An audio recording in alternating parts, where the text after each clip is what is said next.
All right, week 6, Detroit versus Buccaneers.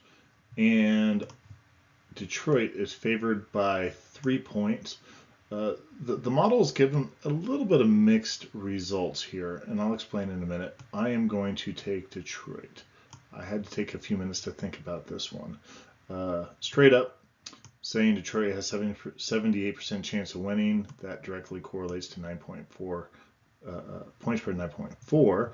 When we look at the model's scoring outputs, I definitely see a clear advantage over here between with Detroit scoring between 14 and 28 points with a median of 20, whereas Tampa Bay that's 6 to 18 with a median of about 13.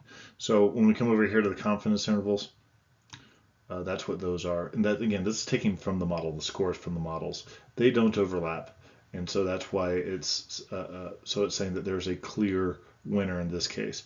What throws this off a little bit is it's saying, yeah, the model has been underestimating Tampa Bay.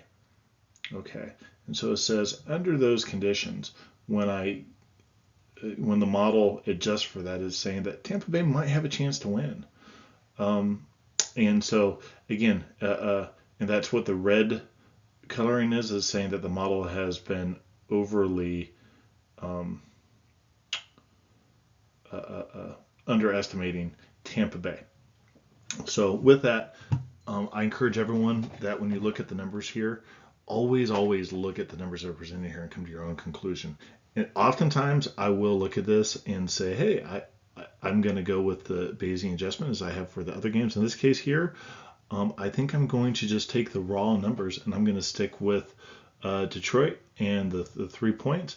Just again, I've seen way too many good things from Detroit here of late, and I'm not sure that again, Tampa Bay definitely has a strong passing defense here.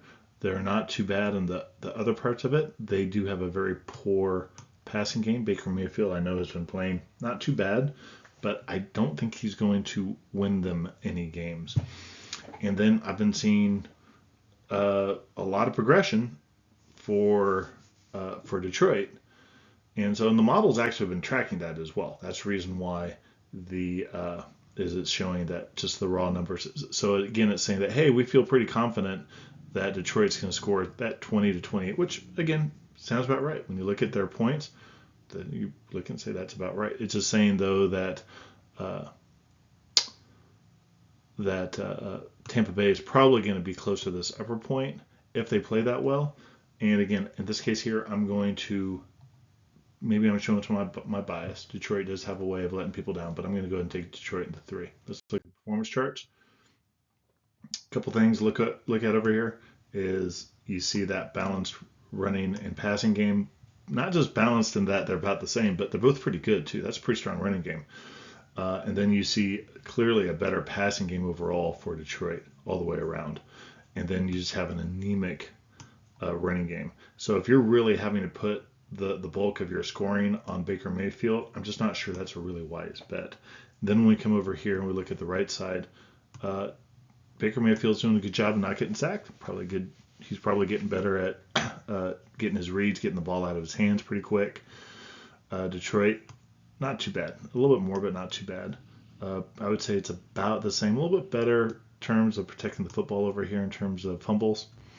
And then you definitely see some more explosiveness over here. Not a crazy amount, but certainly more than what we see out of Tampa Bay. So with that, I'm going to take the Detroit Lions and the 3-point spread.